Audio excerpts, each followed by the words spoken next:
All right, everybody, welcome tonight to Comic Book Radio, episode 36. I am your host, Peter Samedi. I've got a guest on tonight that I think I'm going to have an interesting conversation with him tonight. A couple different things I want to talk to them about. It is HOJO. HOJO. I don't want to necessarily give away his full name. Maybe he just wants to be called HOJO, not Howard Johnson. HOJO. All right? We're going to bring him on in just a moment. Let's put a little music on in the background. There we go. And a little banner to declare that this is the guest of episode 36. Now, I want to say hello to those in the chat. We got Kilo Papa here. What's up, Kilo Papa? King Leek of Rock Hard Comics. Hey, King Leek. Seer of All That Is Obvious. Evening to you as well. We got Blake Powell here, too. Hey, Blake. All right. So I'm going to bring on our man of the hour in just one moment, because I want to take 10 seconds just to say thank you guys, because on the King Cryptid campaign, we just reached our goal. It's day 5. We just reached our goal of $15,000. We're making these 5 comics. That's King Cryptid 5 to 9. 281 backers on board, $15,020 raised so far, and we got a long way to go with the rest of this campaign. But what a start, those first 5 days. Man, that first week's really important, and you guys did it. So thank you guys so very much. Just wanted to take a quick moment to give my thanks to you guys. Really appreciate that. If you hadn't had a chance to back King Cryptid yet, the links are in the description of the show. So without further ado, let's bring on HOJO. What's going on? Hey, what's up, HOJO? Oh, not much. Is it okay if I call you by your real name, or do you just want to go by HOJO? Oh, HOJO's fine, man. It's easier. Okay. Howard the Duck wasn't that cool in 1986. Howard. I was in kindergarten, so I played Little League, and Howard Johnson played for the Mets, and he was popular for about 5 minutes. Yeah. And so it just stuck from then on. I'm like, oh, it's a lot easier than hearing, oh, like Howard the Duck. I'm like, yeah, dude, like Howard the Duck, for real. It's a shame because Howard Duck in the comics was awesome. He's like one of their first mature titles. Yeah. Yeah, really popular title character at Marvel back in the day. Mm-hmm. All right, okay, HOJO it is. Al Nickerson, what's up? Al, Black Ruby Comics as well. Thank you for being here tonight. All right, so I want to talk to you about a bunch of different things. I know right now you've got a book called The Mythicals. Yep. Mythicals, and that right now is on FundMyComic. Mm-hmm. So I want to ask you about that. I also want to ask you about your experiences as a, and please forgive my ignorance if it's otherwise, as an up-and-coming comic creator, a first-time comic creator. Is that correct? Yeah, this is it. This is my first gig. Okay. I mean, I did a story for Arrow Comics for like an anthology about a year ago, but it's just now about to come out, so technically that would have been my first published work, but this is it, man. This is my first go round. All right, very nice. So the link is in the description of the show. The Mythicals right here. Number 1 is on FundMyComic. 309 backers on board. 10,346 raised. Is this all raised? Oh no, it's the 7,930 raised on other sites, with 239 backers. So, what other platform did you use? I used Indiegogo. I started there and opened FundMyComic about a month afterward, kind of staggered it, and then towards the end, I did a Kickstarter. I'm not going to leave money in the couch, you know? Yeah.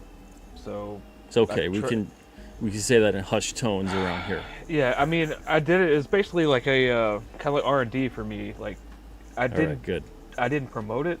I tested their algorithm. Okay. I made like $500. Didn't do anything. Yeah. I find that a lot of people look to the platform as some kind of savior in terms of getting the funding going. You know, so it's like if it all depends on the right platform you choose, and the platform will help you out.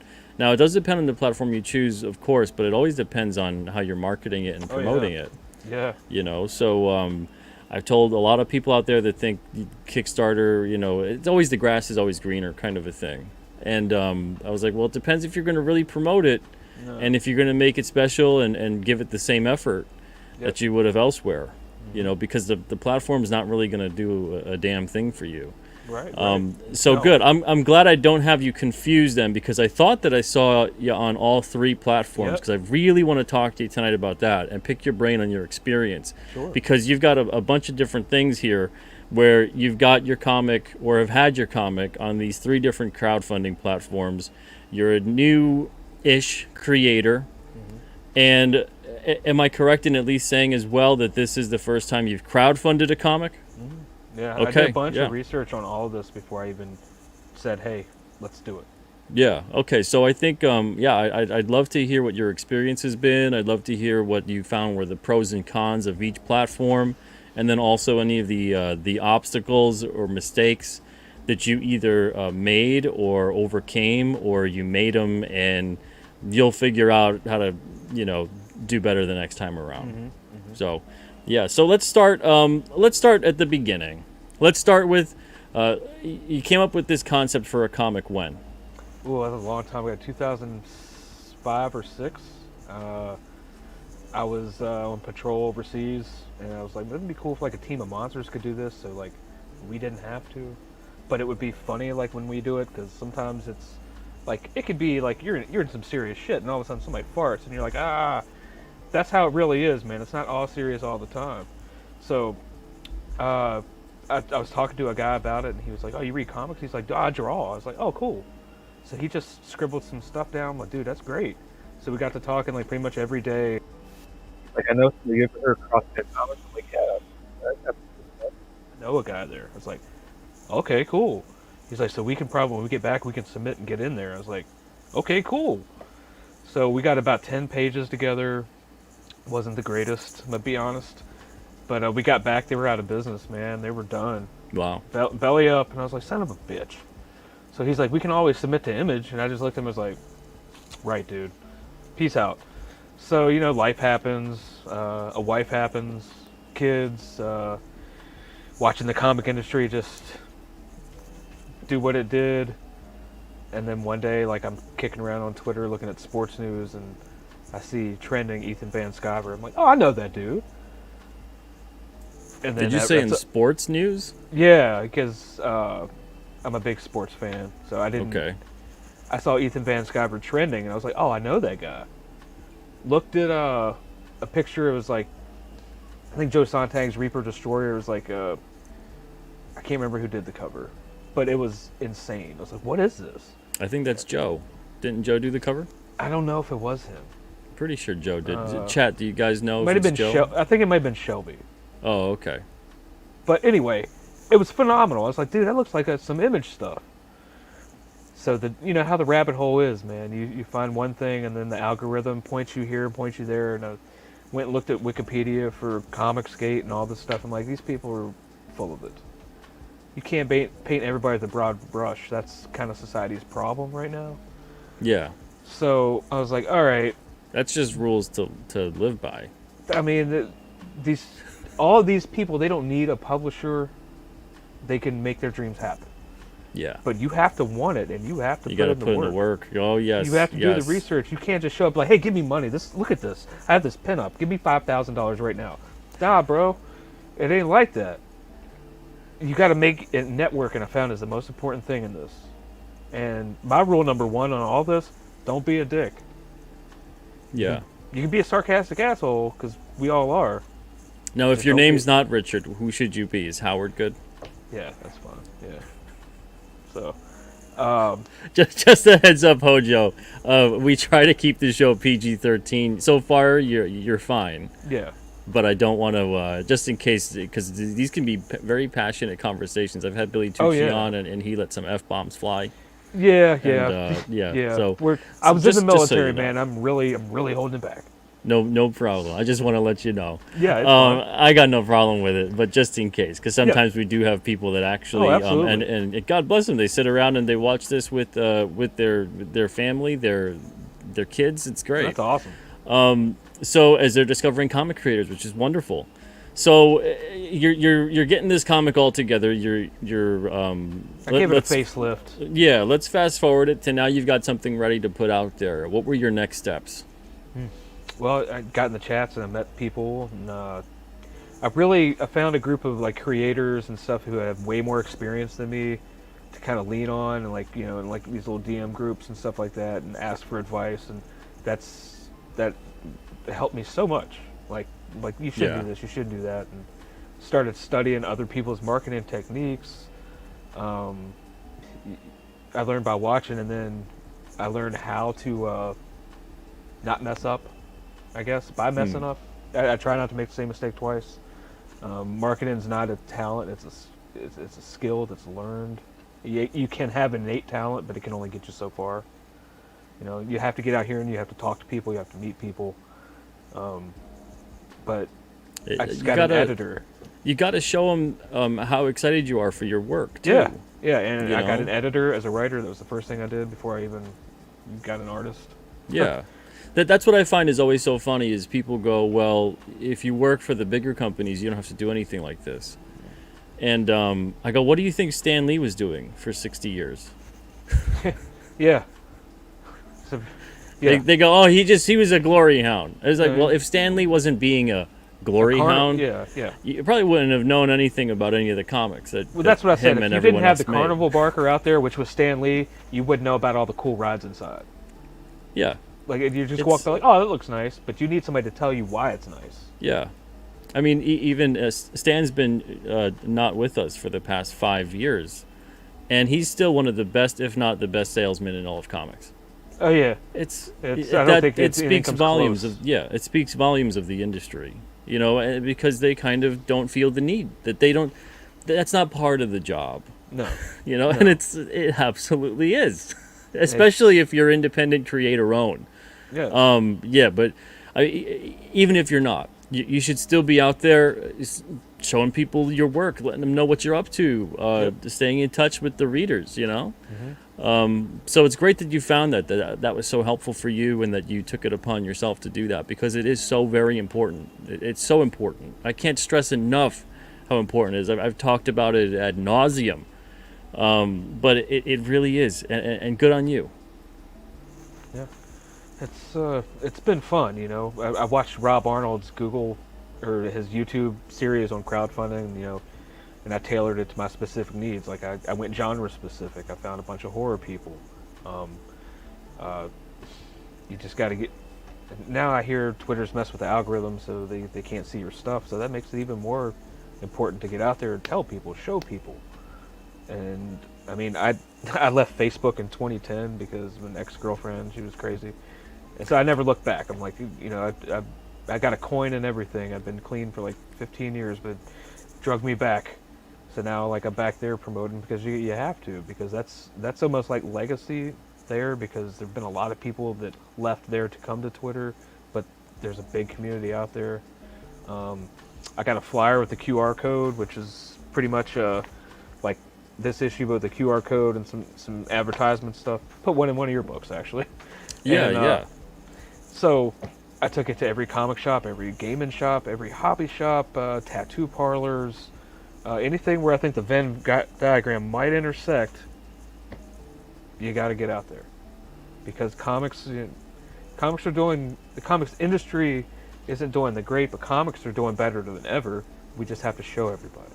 Like, it's all coming from culture does that, because when people, like, it gets broken, there are people who actually know how this works, and they're like, we're going to make it better, we're going to fix it. You drop the ball, so we're going to take it, we're going to run with it. Because the people that are in comics now and all these big companies didn't grow up wanting to be there. It's a stepping stone for a lot of them. They want the job at the New York Times, they want to work at Variety. They don't care about it anymore. They don't care about the characters. And to me, that's just sad. And I see a lot of people out here, they have so much passion for the characters they created. That's what they're missing up there. Yeah. Like, the people that were there in the Silver Age and stuff, they grew up reading that. They wanted to do that. Like, that was their dream. Not anymore. It's very strange. It's a strange industry when you look at it and go, if you really want to be creative, if you want to thrive, maybe you should avoid working for the top companies. Yeah. You know, it's usually any other industry. You're like, you want to work for the best, the most popular, you Yep. know, and now more than ever. There's more tools at your disposal than ever before as a creator, and even if you're not necessarily getting into stores, that doesn't really matter. That's great if you're in a store, but there's so many other avenues of sale. There's so many other ways that people are branching out and getting, Oh yeah. learning new comics and seeing what's out there and developing their skills, but also learning about new creators and what they're doing. It doesn't matter if you go the traditional route. Yeah. I did a signing over the weekend, the first time I've ever been out there with my book, and had a table, and it's at a local comic shop. He's actually How'd it go? Well, great. I sold some retail copies. I sold about 7 or 8 books right there. I was only there in about an hour and a half. Actually, one of my backers came there. He's from that town. I didn't even know. And he was Nice. like, "What's up, bro?" I'm like, "Oh my gosh!" But That's the best part.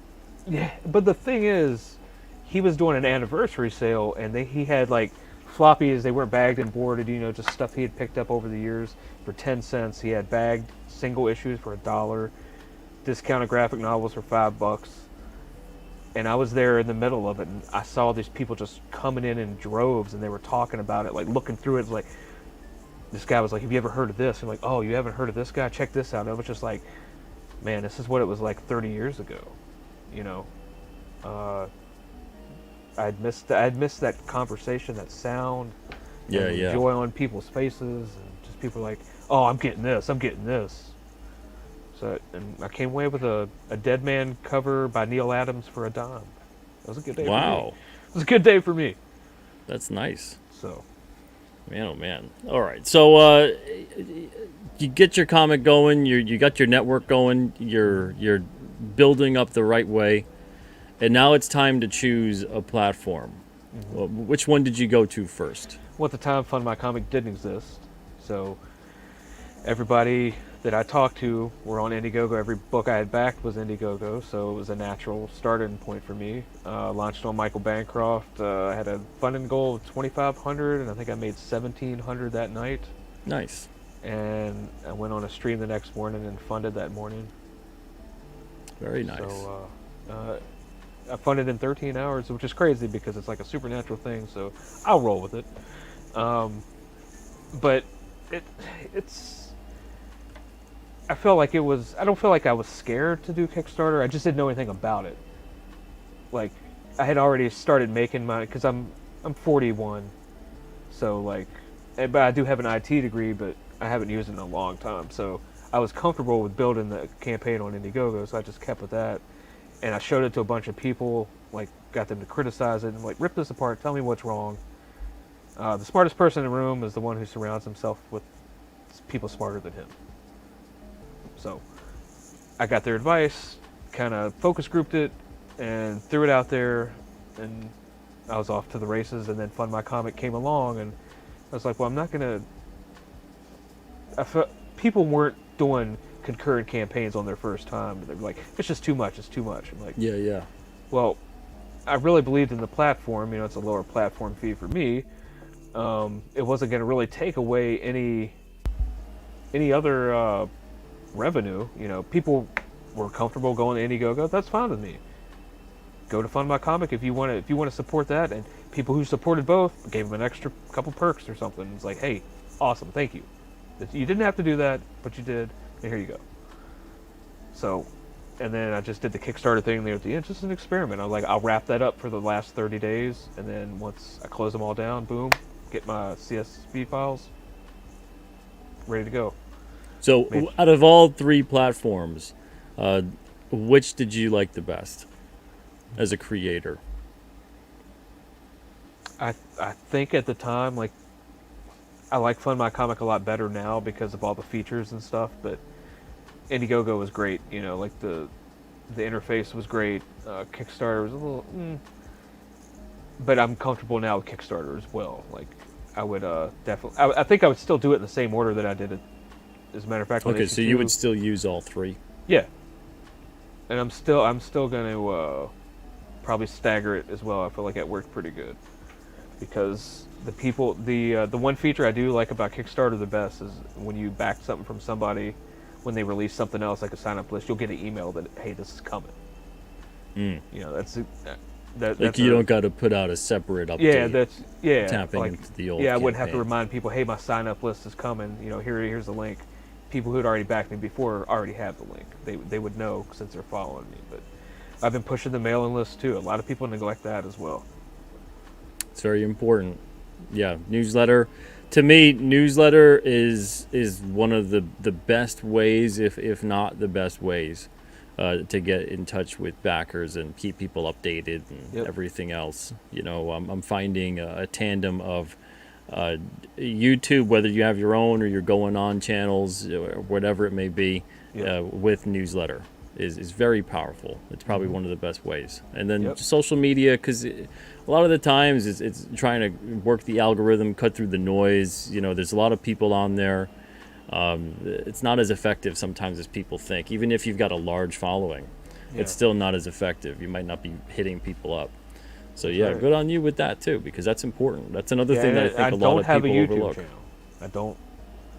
The only thing on my YouTube channel is my trailer and like a couple reactions, and I was gonna do some beer stuff. I brew beer on the side, and I was gonna do like a live stream of me, and it didn't work out. But that would be the last piece of the puzzle for me, because I have 2 kids. I have a house to take care of, a wife, and a job, and I wish I could sit and scribble lies all day. That would be awesome.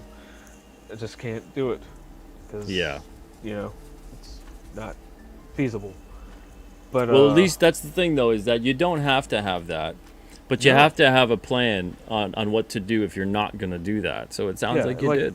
Yeah, I'm a Gen Xer, man. Like, I'll just bum off my friends. I'll use their channels. Like, is that what's going on here tonight, HOJO? I'm bumming right now. Like, All I got a beer, and I'm good to go. All right, but, bumming around with HOJO. That should be the name of your show on YouTube. Yep. I said if I ever have like smaller creators on, I would cap it at 10K. Like, nobody over 10K, come here, and we could just call it Mojo Rising. See, look at that. You're already Brandon, brainstorming. Yeah. I can't stop thinking of things. Like, my mind is 100 different directions. Like, I mean, issue 2 is already. It's a gift and a curse. Done. I know, isn't it? Ugh. My wife does that. She's like, you start something, and you're like, you go somewhere and you want to do something else. It's like, I'll get it all done eventually. Just not at the same time. Are you a Gemini zodiac? Oh no, I'm a Leo. You're a Leo. Okay. Yeah. All right. Yep. Actually, my birthday is exactly a month from today. Oh wow. Yeah, I'll be 42. Like, apparently everybody in this indie sphere, they said everybody is 42. So I fit the profile. Yeah. All right. Well, you got a couple of years on me. I just turned 39. So. Oh yeah, your birthday was on the 4th of July, right? Yeah. Pretty awesome. Just on the 4th. All right. So everybody, we got Mythicals #1 on here right now. The creator of Mythicals is my guest tonight. That's HOJO.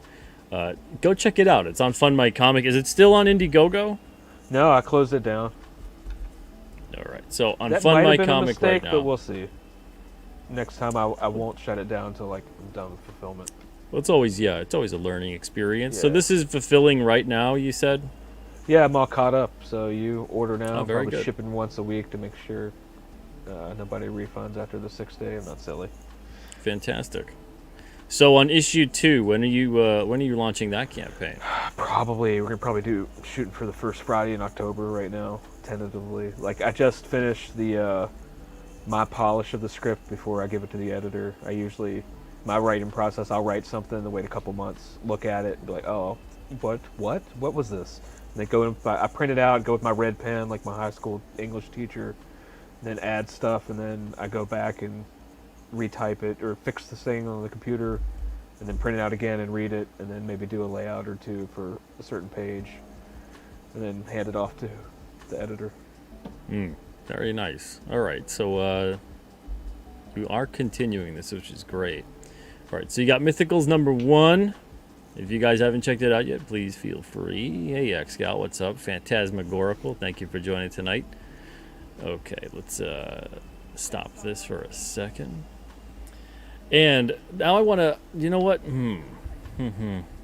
Now we'll get into it, because even if usually I take a break around the half-hour mark, or 4 minutes from that, And All even right. if I do take that break and we split this conversational topic, that's okay. We can pick it up when we come back. Sure.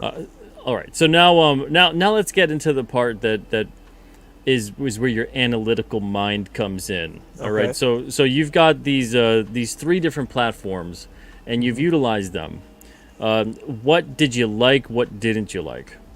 And let's start with Indiegogo first, since that's what you launched first.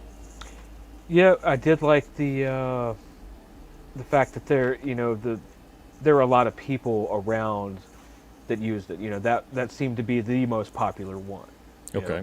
I like that because I felt like it would have more natural traffic, which we'll get to that in a second. It's not really so much. The traffic is not. They're not giving you as much traffic as you think. And then so, the thing I didn't like about it is obviously like it didn't happen to me, but like the shadow bans and the terms of service and the dictates and the exclusionary board I call them. It's just not right, man.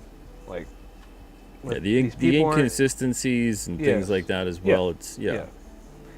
And I mean, it's just a personal thing. I don't think that you should be able to keep something in demand for like 3 years, or 4 years, or 5 years. especially if you haven't fulfilled.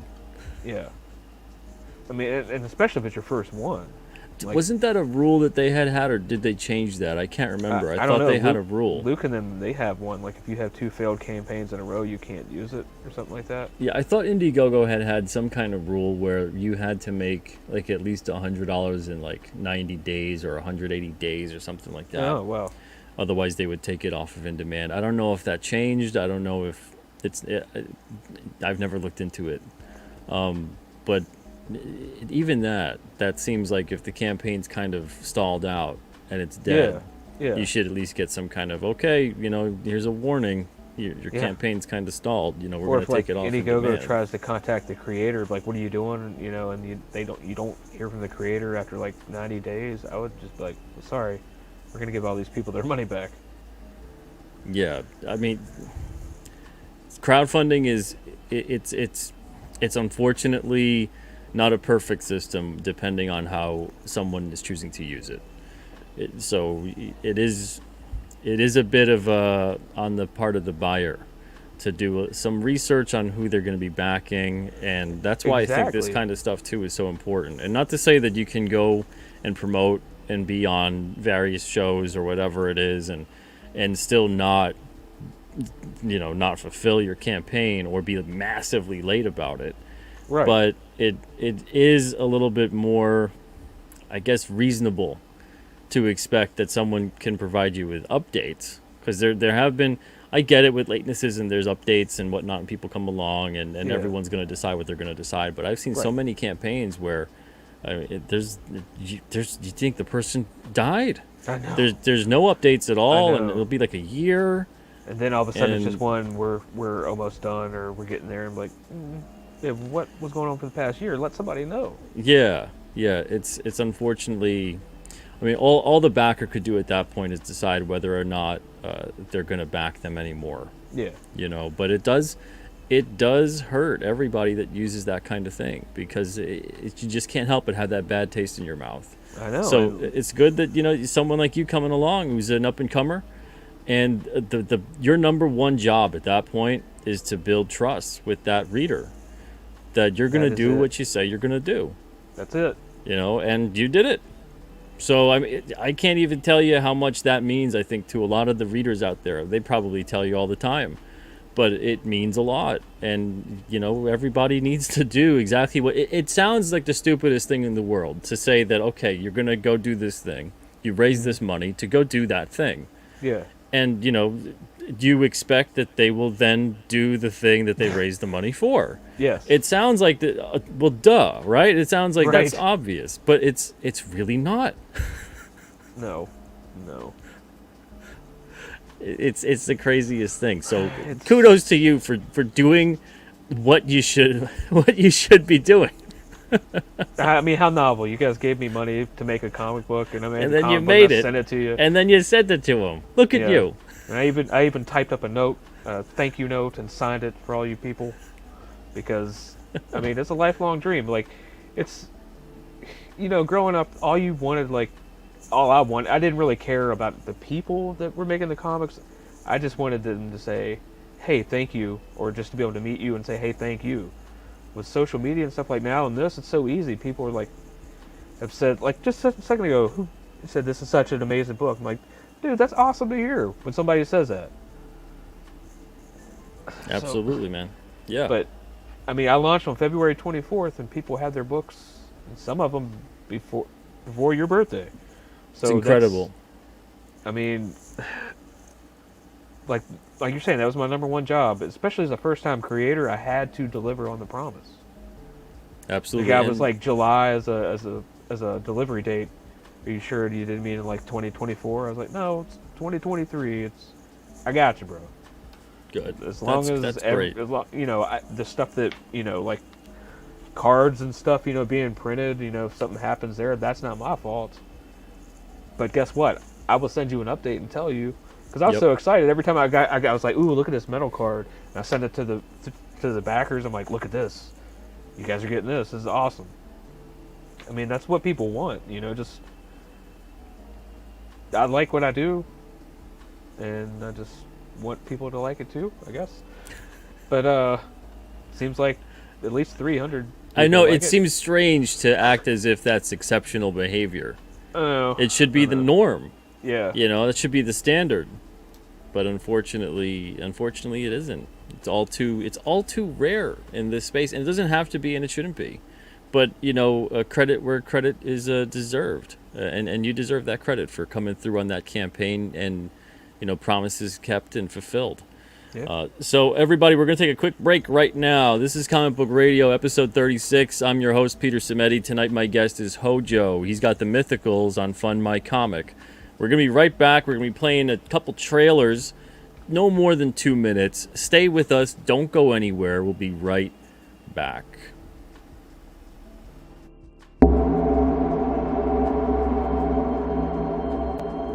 You speak as though I have conquered death. I live death every day.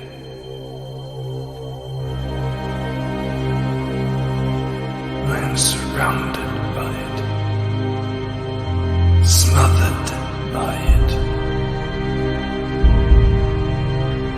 Look at you now. He would have everlasting life. You seek to defy death, yet you cannot even defy sleep. And our like sleep is to death.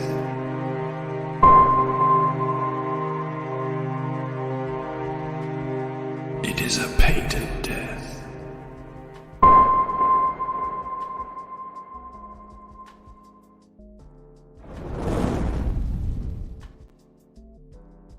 This to me is a highly relevant question here. That's a great question. Nobody's ever asked me that, so.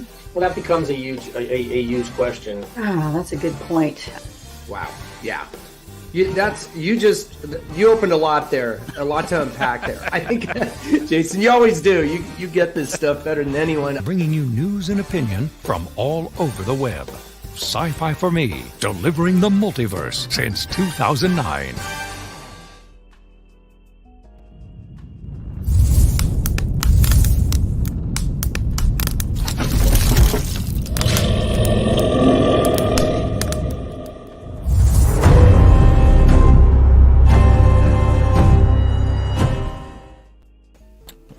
It's Comic Book Radio. We're back. I'm your host, Peter Cimetti. My guest tonight is HOJO of the Mythicals, which is on FundMyComic. Black Ruby says that excitement HOJO gets when talking about getting a comic finished and into people's hands. I just want that feeling so bad. Look at that. It's amazing. And I'll tell you what everybody told me. There's nothing like it. There isn't, and there's nothing else to say other than there's nothing like it. It's great, Yep. That's it. You'll see. Making something, creating something out of nothing, and then getting it to people that have helped support it and bring it to life, and then when they enjoy it and they let you know about that too, it's nothing like it. Nothing like it. Nope. But so we talked a little bit about Indiegogo. Let's move on now. Did you go to FundMyComic or did you go to Kickstarter? I went to FundMyComic like about a month later. Yeah. Okay. And how was your experience there? Any pros or cons to discuss? Well, cons is like, I mean, they're evident because it's a new platform, bugs happen, features getting added can mess up. Hold on a second. Can mess up. Features can mess up other features, I guess, when you add something. Like there was an issue where they did something and like 6 people who backed me, their shipping information didn't go through, so we had to contact them through a survey. You know, that's a minor gripe. Positives, I like how it's kind of like it's a merit-based system. Like to get on the featured page and be up top, you obviously have to bring in a lot of backers, but the more money that gets tipped to the website, that puts you up. Like, and the website does every month. They do something with some of their profits to help.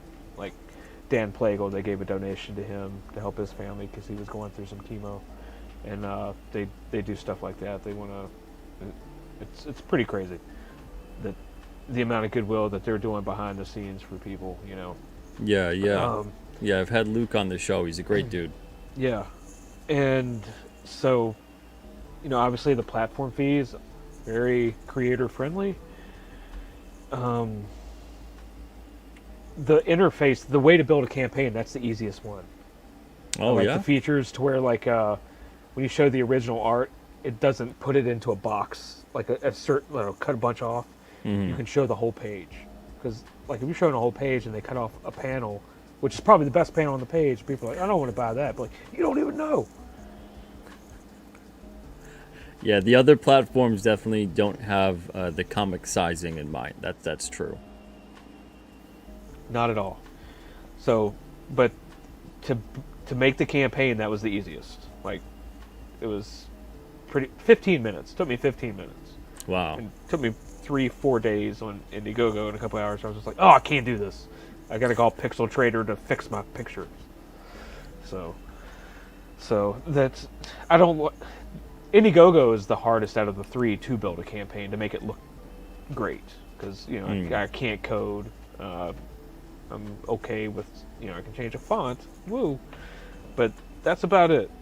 The worst part too is with Indiegogo with the add-ons and linking them up. Oh, it's so stupid. Like, yeah, they don't show it unless somebody buys something, and then it's like, hey, would you like to add this on? Like, so I circumvented that and I put that in the main body of my pitch. Like, hey, don't forget to get the add-ons, and then say how much they are. So, but Kickstarter, you know, they were good. I like Kickstarter because they have their own built-in analytics monitoring. Like, you don't have to set it up to like G4 or anything like that. But Google Analytics is your friend, and also it's kind of a double-edged sword. It's like, hey, it'll say, hey, you're doing all this, but then like a week later, it's like, hey man, you ain't doing shit. You need to get up off your ass. You got your engagements are way down. Your average look time has gone down by 45 seconds. That ain't good. So, but like it's you get out of it what you put into it. All of them. Like I can't. Like I said, I relied on the algorithm for Kickstarter, but it was just a test, man. It was just for me to see. Like, it wasn't costing me anything. You know, it was just for me to step back and secretly, because everybody was on this whole anti-Kickstarter kick and saying something happened to me 8 years ago. Dude, it ain't got nothing to do with me. So I just sat back. Yeah, that whole thing. There's a very long and Yeah. and complex, convoluted history. Yeah. But what I've seen across the board from a lot of people was essentially like, hey, you do whatever you got to do. It's just more or less like, you know, I don't like certain platforms because of this and that and the other thing. Yeah. And it's like, like, gave people okay. options. Yeah. You want 3 different ones. Pick one. Yeah. So, And it's like, if you're on a different platform, then yeah, let's talk about that, you know? And so that's mostly what I saw across the board from a lot of people that were talking about different things. But yeah, there's a whole wide world out there. It's not about, and they have a lot of international backers too. Like, I sold the majority of my Kickstarter sales were, I think it was 80% of them were digital, and then a lot of them at the last minute refunded. So, but whatever. Yeah, that's the part I always hated about That's Kickstarter. I hate it. I hate it. I hate it. I hate it. Yeah, because we had a campaign. So years ago, I don't even know anymore how long ago. Maybe 10 years. But Kickstarter was just a couple of years old, and we had raised money to turn my comic into a film, and we had raised something like 50,000 or something like that, and then there was $12,000 in deadbeat backers that Come were on, just man. on there. Expired credit card, I had whatever it one of was, those. it Yeah, I didn't had go one. through, you know, and then they don't answer emails. They just disappear. And I was like, this isn't cool. Well, I got a book back. I got a book back today. It said return to sender. It said moved, didn't leave a return address. And I sent 3 updates. Sorry, I sent 3 updates before I started shipping books. Said make sure you update your address. Make sure it's great. Yeah. I tried contacting him on Twitter. I looked at his Twitter. He hadn't posted anything since April. So I sent him an email through my business email, and then sent him one through Indiegogo. So hopefully, I got your book, man. But you gotta tell me where you live so I can send it to you. Yeah. I mean, that kind of stuff happens regardless of what Oh, yeah. platform you're on. Yeah. But yeah, for me, Kickstarter, it was always a nightmare when the campaign ended, and I'm like, let's see how many people, and it was always around 10% or so of what I raised. Oh yeah. And that the people dropped off the face of the earth. Oh, yeah, 'cause the I got charge that, wouldn't go through, whatever would have happened. I know, man. I had one dead credit card, and then I had 2. I sold these collector's boxes I got for like $65. I sold 2 of those. I was like, all right. Literally, dude, within 5 minutes, I was at a stoplight. I was looking. I was like, all right, 5 minutes. Like, I'm sweating. I was like, here we go. Because my friends are like, man, you got to watch that last hour, dude, because Yeah. they'll go left and right. And I'm sitting there. I was like, all right, it's been 5 minutes. 5 minutes. I was literally going to pick up some books. Got there, refunded both of them. I was like, son of a bitch. I was so mad, but I picked up my comics and it kind of melted away quick. But my God, you got to fix that, man. It's the You strangest gotta- thing. You got to fix that. It's like there's people who and I've had backers too who go in there. They'll go in on like 100 or 200 on Kickstarter, and then the last day, the last hour or two, $1 pledge. No explanation. It's like a penny tip when you're a waiter or something. No explanation whatsoever. And sometimes early on I would reach out and I'm like, is everything all right? Maybe they just lost their job today. Maybe I don't know what's going on. Maybe something just happened, and they never respond. Humans, I tell you. Yeah, so Indiegogo, I've never had problems like that.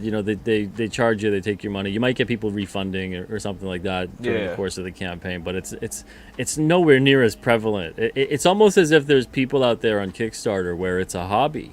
I know, right? It's like I'm gonna buy $700 original art and then charge it back an hour before the campaign ends. Come on, why would you do that, man? It's the strangest thing. People, I tell you, man, people. It's But like other a weird, than that, a weird game. A weird game they're playing. It's a good interface. It's a good, like the analytics are good. It definitely has the most out of. I think it's got. Well, I know it's got more natural traffic and like algorithm. Like they can find your book better than Indiegogo or in FundMyComic combined, because FundMyComic it's getting bigger every day. I looked at it today, hit the Explorer trying to find my campaign. I was like, man, that's like 4 pages down, but it's 4 pages down. I was like one of the original like 15 campaigns on there. Yeah. So and I God love that bless they're them. growing. They're doing all that. There's like a new book every day, and I see a lot of people coming on there, and there's a lot of people coming. That's like great. Bigger names. It's fantastic that people are just saying. I want to get a campaign on there for Alternaween, where we do Halloween comics. Oh yeah. And I think it's going to be a possibility, but we're going to probably launch that closer to like the end of August. But it's so great to see what they're doing and that they're having this success and that they're actually growing. Because in this space, it seems like a far more impossible task to start a crowdfunding website than to make your comic. and that's hard enough as it is to make a comic.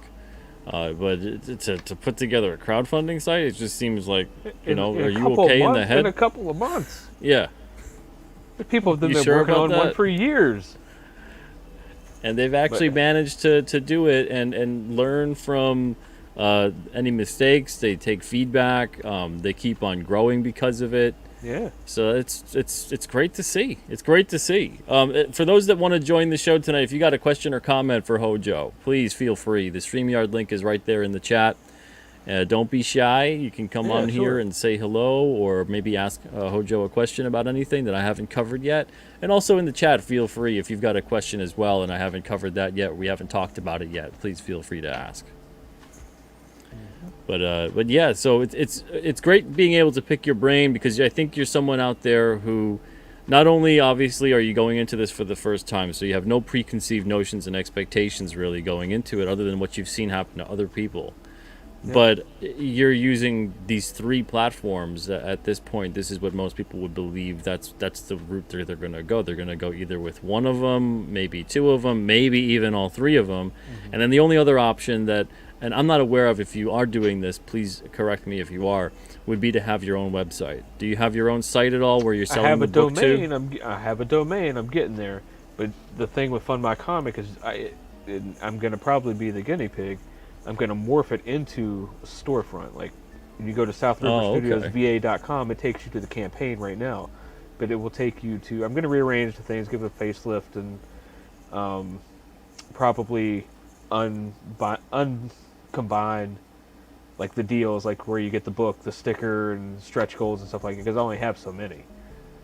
And so I'll probably split those up and make those cheaper. And if you want to build your own thing, you can do what you want. I guess I have a shopping cart now to where you can just pick a quantity instead of like back in a tier, going to back in a tier. They're going like, hey, I want 4 copies of this. Boop boop boop boop. Done.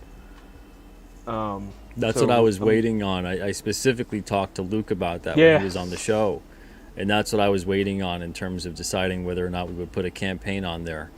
Yeah. And the Alternoween campaign especially, people like to purchase several different bundles and different quantities. So I'm glad I saw that the other day that he said he got that up. So I'm looking forward to 2 days ago it was done. The one thing that I and many others have asked for, it's just probably next on the agenda, is to when you go to the campaign, it lists it by price. You can't put a featured item at the top. Like, my box is all the way down at the bottom, so people maybe nope out after about 3, tiers. But that's it, just a book.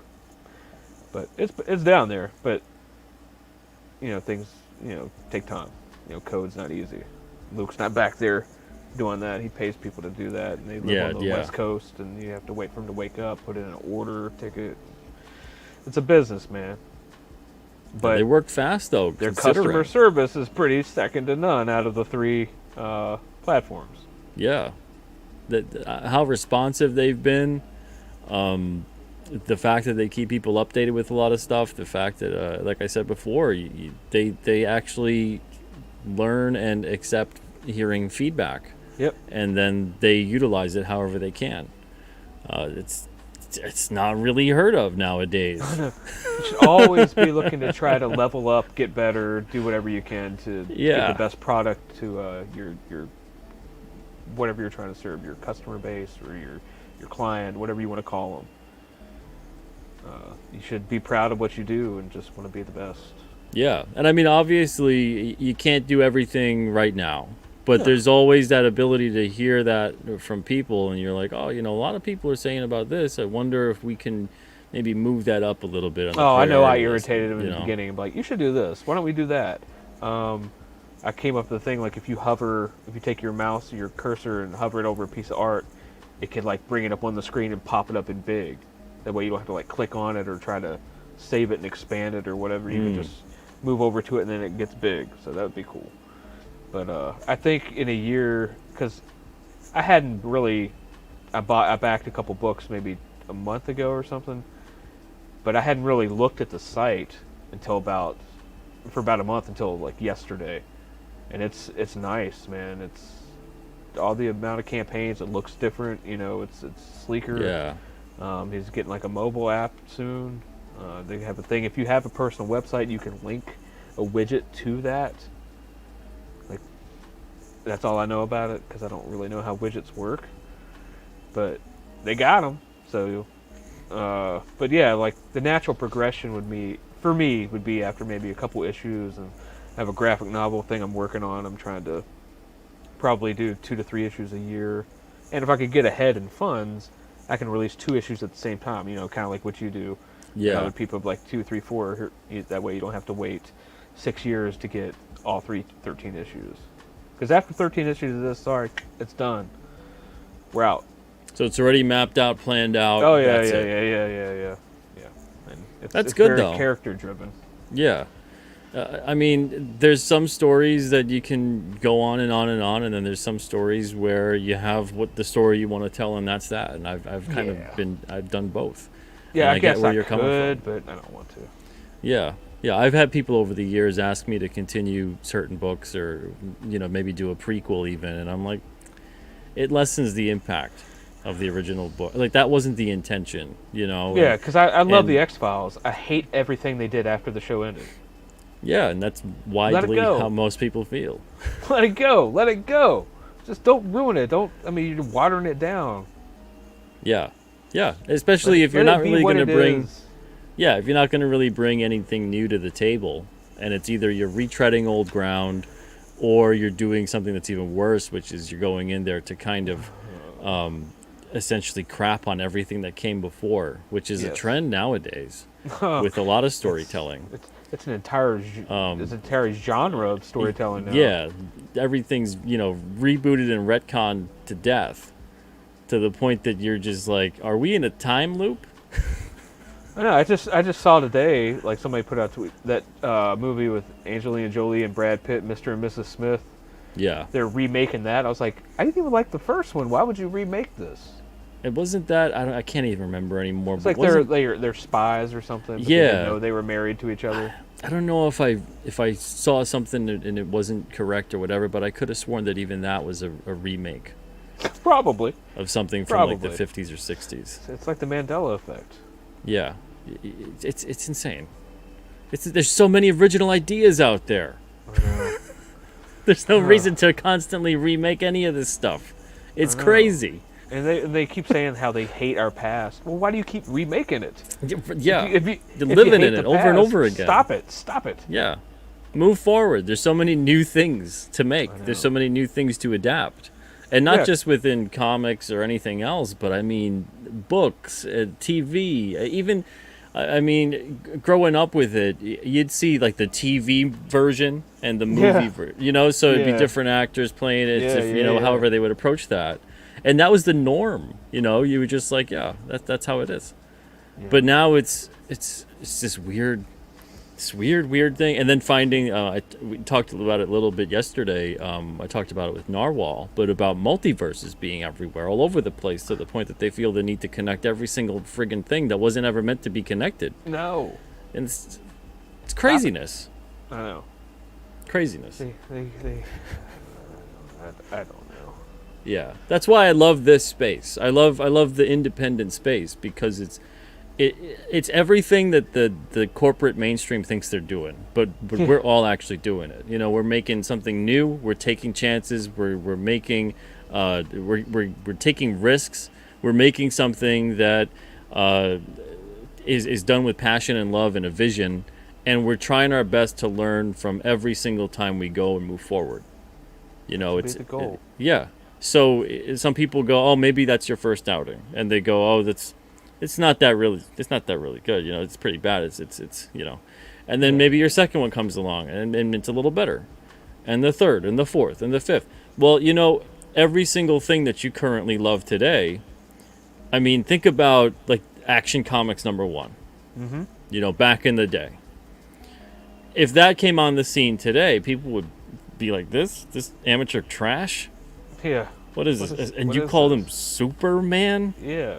Really? Is that the best you could do? Those colors are flat. Action Comics? Yeah. That thing's a damn icon.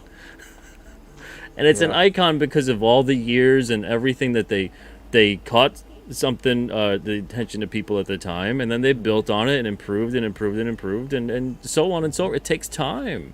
Yep. You know, so the same thing with all these independent creatives out there that are doing People this. get It so takes time. frustrated. They get so frustrated when it's not instant gratification. Like, I didn't make 5 figures my first week. I'm like, well, maybe you're not supposed to right now.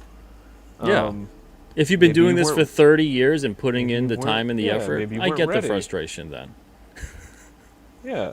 But if you're coming on the scene the first time and you're expecting, you know, just buckets of money all over the place for something that's kind of a below average work or a first effort, even a very good first effort, you know, it's like, okay, well, it takes a lot of different factors in play to really succeed. Yep. And then there's people out there that have had a lot of success, and then maybe they release something, and this could be across the board. It doesn't have to just be comics. And Right, then right. something comes out, you know, we see it in movies all the time, and then it's a flop. But it's full of these people that have been in things that have made $1 billion, you know? Yeah. Nothing's a guarantee. Nope. Like, this is going to win an Oscar. Like, well, it's one of the worst movies ever made. But Yeah, you watching it? Nah, I ain't watching no, it. I don't know. I mean, You know 'cause- anyone that has? Nah. yeah, like a perfect example of all this. Like, you're talking about how like they think they're doing what we're doing. Like the horror genre. Like the horror genre died as far as like cinema goes and like TV. But now, like your top horror movies at the box office and stuff, they're independent horror films. Like Yeah. like Insidious. Small studios, independents, yeah. Yeah, was that Terrifier 2? You know how much money that thing made? I didn't watch it, but that's all indie horror stuff and Shudder and all that stuff, like The Last Drive-In. People don't know about that stuff. Like, it's like the studios, if it's not Freddy or Jason or Michael Myers, they don't know what to do. Like Yeah. horror movies, oh, let's get a guy in a mask with a knife. They go, is it a franchise already? Yeah, let's make another Scream. Not thinking Why? oh, we could build a franchise. Where's the vision? Yeah. Where's the vision? Where's the risk taking? The Like, creativity? we need a tentpole franchise. Yeah. Like, all right, well, I know some guys who got an idea. But no, we don't. Let's bring back Indiana Jones. I'm like, what? Yeah. Stop. I mean, Bruce Campbell, I believe, had said it. And I know he said it, but I don't know the exact quote. I'm going to butcher it a little bit. But he had said something along the lines of being frustrated with these studios where they go in there and they make this, you know, $200 million movie, the one movie. He's like, you could have made 40 of these movies for $5 million a piece, and all of a sudden you're gonna get within those 40 movies, you're gonna most likely earn far Yeah. more back Yeah. than that It's one law at of the 200. averages. Yeah. Yeah, you know, and he's like, that's how it used to be done, and you could do a lot with $5 million right now to make a film. Yes. And instead, you see that kind of a thing, or you used to see where they would have that big film that really did well, and then they would use some of those profits to take the chance on the smaller films that really seemed like they could catch on, but they needed a little bit more of a push, so the marketing would have to be a little bit more. And then they could do that and make more hits and more, you know, quality. New Line used to be great at that. Yeah. And then along the way, it just became, let's just keep cranking out the same crap and make it worse every time. Let's make another Charlie's Angels. That no one asked Bang- for. Bang up job, guys. Bang up job. Seriously. Logan says, the fact that anybody has even looked at my debut project has made me very happy. My expectations were non-existent. You know, and that's the thing, is that Logan as well, a first-time creator, gets his stuff done and gets it out there for the people that backed him.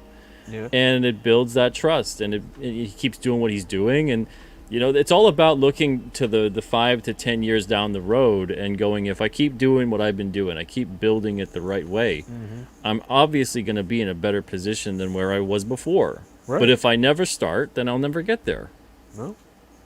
And just like I tell people, every door you don't knock on is a no. Every person you don't ask to look at your book is a no. Yeah. It's like the Wayne Gretzky quote with, 100% of the shots you don't take, you miss. Yeah. Yeah. And it's just Hold on true. a second. Yeah, There you go. There he is. Yeah. Yep. I got that at a flea market for $2. Man, very nice. Final years in New York. Yeah, it was tough to. I got a Messier jersey. I was a Messier fan, so it was. I loved it was Messier. good. Yeah. Man, that guy. Anyway, Hojo, thank you so much tonight Yeah, for man. being on. It was a great conversation. We really dove deep into all the different crowdfunding platforms, your experience on them. And I just want to highlight your campaign one last time before we go. Let me put that up here for everybody. If you guys want to go check this out, and I insist that you do, the link is in the description of the show. I'm putting it in the chat as well. And so there you are. It's on FundMyComic. It's the Mythicals #1. Go check it out. And before we go, I'll close out the show by playing your trailer. Is that okay? Yeah, sure. All right, here we go.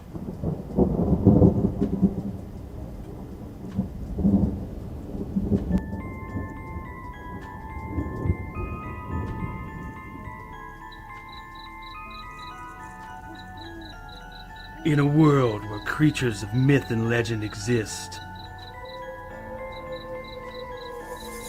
a covert task force is charged with keeping humanity safe from supernatural threats. And when young Nancy Moon stumbles into the eternal battle between good and evil, she finds...